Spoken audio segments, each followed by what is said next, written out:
I'm Matt Williamson from Pop Goes the 60s, and I am back with results from the survey that you guys filled out on what releases the Beatles should be prioritizing.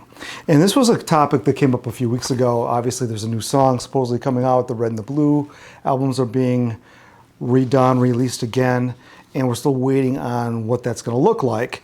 And some people said, well, why are they doing that? Why aren't they doing this, that, or the other thing? So I thought it would be a good opportunity to see what you all thought. And I had a survey link that over 700 people filled out and another couple hundred in the comment section here. So pretty good, I think a good sampling of information here. So let's go over these. The number one request. Now I had a top 10 for you to choose from and rank, and then I had a box for you to put in other items under that as well. So by far and away, the most popular request was Rubber Soul. That should be a priority that Apple should be putting out now. That was the number one response. Behind there was very close. It was the Live at the Star Club and Magical Mystery Tour, of all things. So I don't think people are that concerned about it falling on the anniversary. That's nice if you could do it. Maybe they should have done it with Please Please Me or whatever. I don't think that's important, and according to the survey, I don't think people think that's important either. Just so that it comes out, and maybe if I don't see why there couldn't be a schedule that Apple would offer and say, well, we're going to aim for this in 2024, this in 2025. I don't know how hard that could be, but maybe they don't want to show their hand. Okay, the next that came up was the Anthology 4. I'm one of the people that really likes outtakes, unreleased stuff. I like the talking in between tracks. I think it gives you a great insight into the creative process, and you learn a little bit more about the session and the song. So Anthology 4 here, and in my survey, I threw Carnival of Light in there too. So that'd be an ideal place to have. It'd be kind of like a catch-all for a lot of stuff that hasn't been released that could be released in an Anthology 4. Okay, the next two are very close as well. That's Help and A Hard Day's Night. Those were neck and neck. Now, the thing about both of those is you could have a release of those with the movie. Now, Criterion Collection has released a version of Hard Day's Night. That's been really tastefully restored. And Help as well. I think I have a box of Help it's very nice. But it seems to me, I really like having the vinyl. If you're going to do something very lavish, having that with as much as the big stuff that could possibly go with it. So those films, perhaps a Blu-ray, extra scenes, a lot of that has been released already, but it might be a great thing to package together. Next, we have two more that are very close. That's the Decca Audition and Beatles for Sale. Now, the Decca Audition, it seems to me that could just be released as like a standalone album. And I don't know why they're not doing that. I know Apple does have control of that. And maybe the other three are just not that into it. Obviously, Ringo's not on there. So that might be the sticking point. But I think as a piece of history, I think that would be a wonderful thing to put out. How many other things do you have, like an album-length thing ready-made for you to release? That's perfect. And then, obviously Pete Best plays on there, and hey, that's part of the history, right? So let's hear that. Beatles for Sale. Another one that there's probably not a lot of outtakes for. One of the things that people have been talking about, particularly with regard to Rubber Soul, is that was a rush job album, and they had to record it rather quickly. And there's probably not a lot of outtakes for that. I don't know. There might be. It only takes about 9 or 10 good ones. We don't need to have 3 CDs full of stuff. Whatever's good, we'll take, I think, right? I don't know that either Beatles for Sale or Rubber Soul has to be chock full of alternate takes. Obviously, we're going to get a remix. The thing I like about, I don't know how much there's to talk about it either. We've seen a lot of the photography. It'd be wonderful if a lot of new photos popped up, and that could be the focus of the book that came with it. So far as I know, not a lot of that has come out. I just happened to recall when the remasters came out in 2008, I believe. No, 2009, because it was number 9. That was the ad campaign. Those CDs came with a little, there was a small mini documentary with each one, which is maybe 5-7 minutes, which I thought was really kind of cool. And those don't get shown anywhere. Maybe those are on the Apple site, I don't know. But those are kind of nice introductories to the album if you're somebody younger and wants to know just a Cliff Notes version of how this album got put together. I think those things are really nice things to have included in these packages.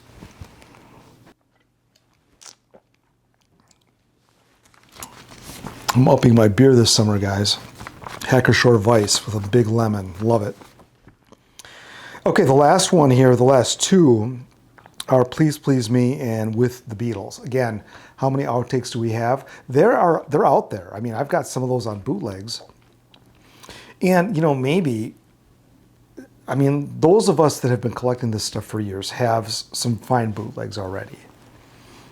I don't particularly need an official release. One of the things that is nice is the packaging. That's kind of the business I'm in. So if you have a nice package, it's nice to pull it out and look at it with other friends and stuff and play it. And you really feel like you have something substantial, something that's a recording that was very special. So I can see them doing something like that for Please Please Me and With the Beatles. And there's plenty of great photography and plenty of history to put along with that. What they could put with it, you know, so long as it's tasteful, I wouldn't mind anything that came along with that. So those are the top 10 in order of how you guys rank them. Now, there was a slew of other things that came up. The biggest thing that came up was the original Let It Be film. And we had 58 that were asking about that. That was a priority for them.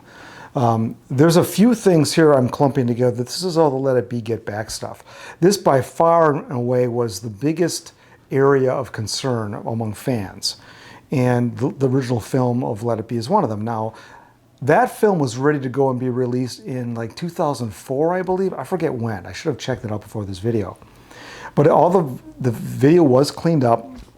Interviews were done, ready to go, and it never came out. And I think it didn't come out because they just ultimately decided at that time, the 4 entities, I think George Harrison may have still been around. Maybe it was before 2004. Whatever the reason, or whatever the time frame, it was decided not to come out. But with the new Get Back, it seems to me that that's the perfect companion piece. And some people suggested that, well, Get Back is the new Let It Be, and that's how they want it to stand. But I don't really see the point of sweeping Let It Be under the rug. I think it still is, it was released, and we've only seen it limited on VHS, Laserdisc, and Betamax, as I was reminded by one of my viewers. And the Laserdiscs are going for $250 a piece. Not that they're very good to watch, but not the quality is not that good. But I mean, talk about an easy thing to put out. I mean, it's done. They don't have a lot of work to do on it. They could just put it out, but they're not. A couple other things along the lines of the Let It Be and Get Back stuff was Let It Be Naked. Should that be re-released? You know, one of the things I thought of when the Get Back thing came out, in the box set, the Let It Be box set that came out at the 50th, was that the Let It Be Naked was, they jumped the gun on that, didn't they?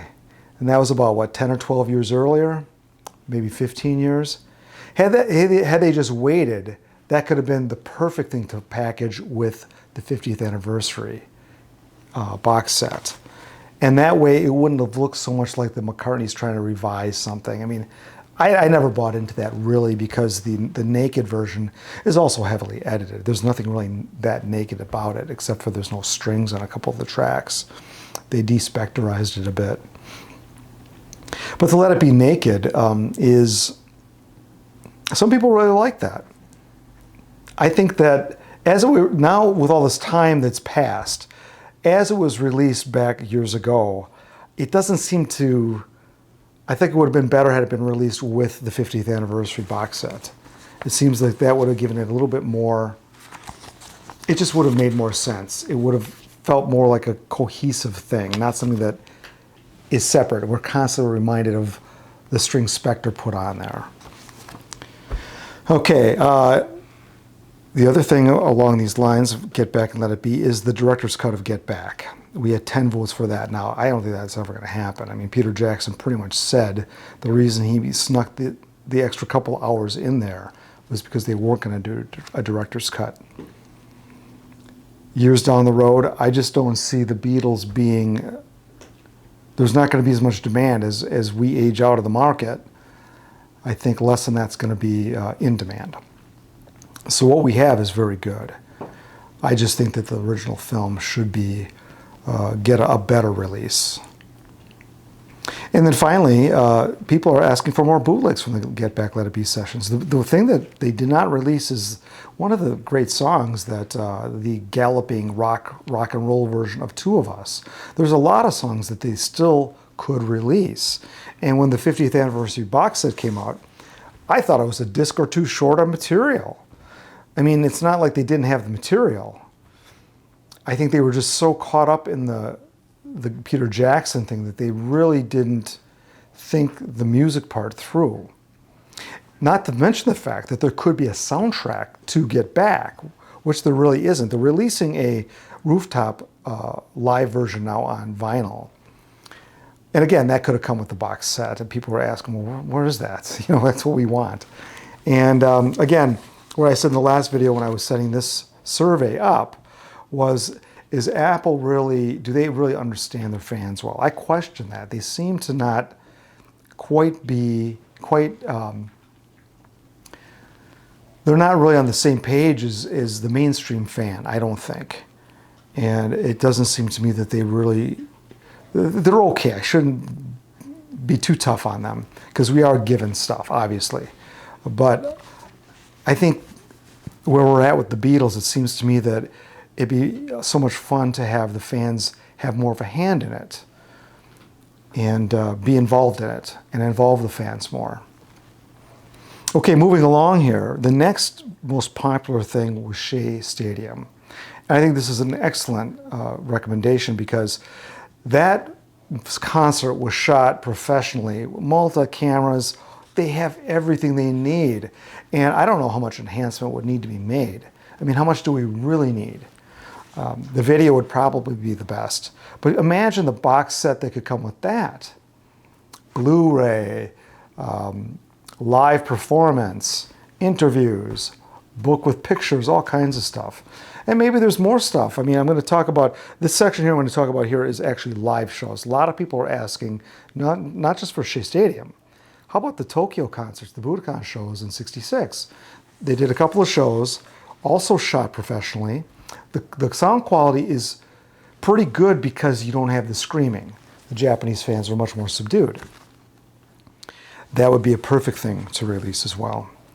The other thing people are asking for is the Hollywood Bowl. That could be expanded, and I don't know how much cleaning up it needs. And I know some of that was, that whole Ron Howard thing, 8 days a week, I thought that was rather a ham-fisted affair and a big missed opportunity on a documentary that could have really told us what really went on the Beatles tours. That would have been interesting. But we got, you know, as I said, it was a lot of popcorn on that one. Washington, D.C., the first show in the States, that also would be great. That's a really important show. And that's the show where the Beatles, after every few songs, have to turn all the equipment around to face another part of the audience because they were in the middle. It was like a theater in the round. And it's no roadies on that particular show. And then they also, people have requested the Australia shows in '64 and the last show at Candlestick Park. You know, I've really not seen a lot of footage from the Candlestick Park show. And I'm not sure that that one, for me, is as important, but historically speaking, it certainly is. The next biggest priorities are Yellow Submarine. Again, here we have a film, and one of the greatest reissues the Beatles have ever done, or Apple has ever done, is the Yellow Submarine song track. Everybody seems to be in agreement that that remix was about the best thing going. And I'm not sure why. It didn't seem like they took it too far. But the powers that be after that seem to not want to take it quite that far. And that to me is what a remix really is. It was very evident to me that that was a good way to do it. Anyway, you also have the George Martin orchestrated side of side 2 of Yellow Submarine, which I actually like. I listen to that quite a bit. Those 5 or 6 songs, I have those in my rotation. I shuffle those in with my other songs. And it's nice when it pops up. So there's plenty of stuff that they could do. People have also talked about the EP they originally talked about releasing. Maybe that could come out. That would be more of a kind of a fan collector thing. I don't know if that's needed, but that could be. They seem to be EP crazy with some of these releases. That's one thing they could throw in with this. But maybe they would actually put a nice jacket around it this time. Anthology DVD expanded. So we already talked about the anthology music having a volume 4. How about expanding the DVD video part of it? The DVD set itself, which came out a little bit later than the VHS, that already was expanded. Apparently there is more. Will we ever get enough? No. So we always want more. But I think that might not be a bad thing to release. I want to talk more about that in another video because I think it's already coming up on 30 years old, if you can believe it. Hard to believe. Another thing quite a few people asked about the Beatles cartoons. Now, I grew up after the cartoons were out, so I never really saw those until I was much later. And I think that it's really fun. It's such goofy animation in the 60s, and I think it's a lot of fun. And if you grew up with it, I could see why wouldn't you play that for your kids? Great music, just fun stuff. So that's one thing I think would be a fun package. We have the BBC. The BBC CDs that came out originally, I think those were some of the first major re-releases that Apple did. And I remember when they did it, and I was really excited about it. Then they did a volume 2. Well, it seems to me the way you would do it now, you'd have some lavish box set to package it all together. And not that I probably wouldn't buy that, but boy, it sure would be nice. And there's probably other BBC takes and performances that could be included. I would think that they didn't exhaust all of it. Magical Mystery Tour DVD. There was a box set that did come out. I don't know, 10, 12 years ago? I can't remember. It's usually longer ago than I think it is. But it was a smaller box that had the movie, it had, I think, the EPs in it, and it was very nicely done, but it's not what we're used to now. The full-size vinyl album, that might be crying out for a little bit of stereo as well. So I think if you're going to release Magical Mystery Tour, the album, and some kind of anniversary set or some kind of box set, it seems to me you would have an inclusion of the film as well. People asked a lot about the Quarrymen. There's a lot of new stuff popping up. It's amazing how there's actually a recording of the day Lennon and McCartney met at that Woolton Church fete. There is some recording of that, believe it or not, and people think, was there more? Can we clean that up? So that would be fun. Another thing that came out and in lower quantities was the mono LP box set of all their albums. I never picked that up. I've got the monos, some original monos, and but that set is going for I think over $1,000 now.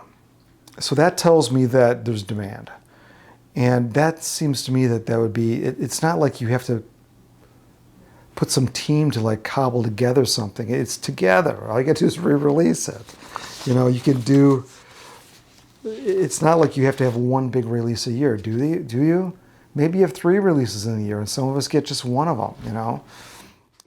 I don't think all the stuff I've mentioned here, most of us wouldn't get all of this. Some of us would. I wouldn't, but there's enough here, I think. And I guess you don't have to do it in big quantities either. But I think that's the problem. Unless they can sell it in big quantities, they may not be interested. Interviews. I've gotten very much into the Beatles interviews, and I really like any kind of discussion when they're recording in the studio. And oftentimes they would if they were talking and not recording, they'd stop the tape and back up and record over it. Tape was expensive, and you didn't waste tape by just recording stuff that wasn't musical. But what they do have, there's all kinds of interviews, press conferences and stuff. It would be very cool to have a box set and a chronological telling of all these interviews, where they were, and that could be, historically speaking, I think that'd be very interesting. One of the other ones was the Complete Beatles. Remember that documentary from the early 80s? I actually think, now I recorded that off of television, I don't know, 83 maybe 84. And it came out a couple of years before that. So that was my introduction to the Beatles history on video. I had the Karen Tyler book, Beatles Illustrated Record, and I had the Nicholas Schaffner book. So those three things together is how I learned about the history of the Beatles. And for my money, the Complete Beatles, which was not authorized, it was not done by the Beatles, which is why it's so good. And it's told with an even hand. And the version I saw, which was the American cut on television, was they cut out some stuff. And I went back on YouTube to watch the longer cut that had more interviews of more like British musicians and stuff. And I actually prefer the tighter, shorter version. It just packs more punch. But anyway, that I think would be very cool, although that's not an Apple project. So, well, I don't know who owns that, really. Good question. Another thing people mentioned was the Cirque du Soleil show Love, when that CD came out, which was a different kind of remixing. That's kind of what they call a mashup, where you take a couple Beatles songs and blend them together. I really liked that. I thought that was reinventing the Beatles in just a spectacular way. And to do it with a live show, I thought was really special. I've never seen the show. But when that came out, I really liked it. And I thought, well, I could have used a volume 2 of that. It wouldn't necessarily have to go with a show, but I think that it provides enough fun and reimagines the Beatles in a very fresh way. It doesn't bring in AI or really anything. It's contained to Beatles music. I think that's a very cool thing to offer. And it can be quite exhilarating listening to how these things go together. And obviously, the Beatles, since they're the Beatles, they sound alike. They do a lot of the same things. So some of these pieces do go together well, better than I would have thought. So I just had a lot of fun with it. And I wouldn't mind seeing a volume 2. And some of you also suggested that. A couple other things here that I'm going to just mention because I thought they were slightly funny. One was somebody requested the Hard Day's Night film be colorized. I'm not quite a fan of that, but there's one vote for that. There was also a vote for the Tony Sheridan recordings to be re-released. I don't know that I'm not... I suppose if you did the Decca recordings, maybe you include that with it. That might make some sense to pad that out a little bit. And I had 14 people suggest that they re-release the Christmas messages. This was re-released in a box set about 5 or 6 years ago, in a small box set on hard colored vinyl. And what some of these people may have been asking, I know one or two did ask for the LP to be re-released, because that's not what was released. It was just the flexies, but on a hard vinyl. And I should have brought that down with me, but I actually did a video on that. So it's on my channel here somewhere, if you didn't know about it. But that was a rather low-key affair. And I don't remember it being that expensive. I'm sure they're still available. So anyway, that was it for the surveys. And I want to thank all of you for pitching in and adding to the conversation and giving us all kind of an idea of what we want as a group of fans. And I think this is all good stuff. And I think that obviously everybody's really champing at the bit for Rubber Soul. And it looks like we may have to wait till next year on that. But I'm sure it's going to come. And I guess we just have to be patient and take what they'll give us. In the meantime, we have plenty to listen to and watch. And one thing you can watch is me here on Pop Goes the 60s. There's plenty more stuff coming this summer. So stay tuned. Check out my Patreon subscription. That'll be in a link below if you want to support this channel in a bigger way. I'd really appreciate it. Thanks for watching.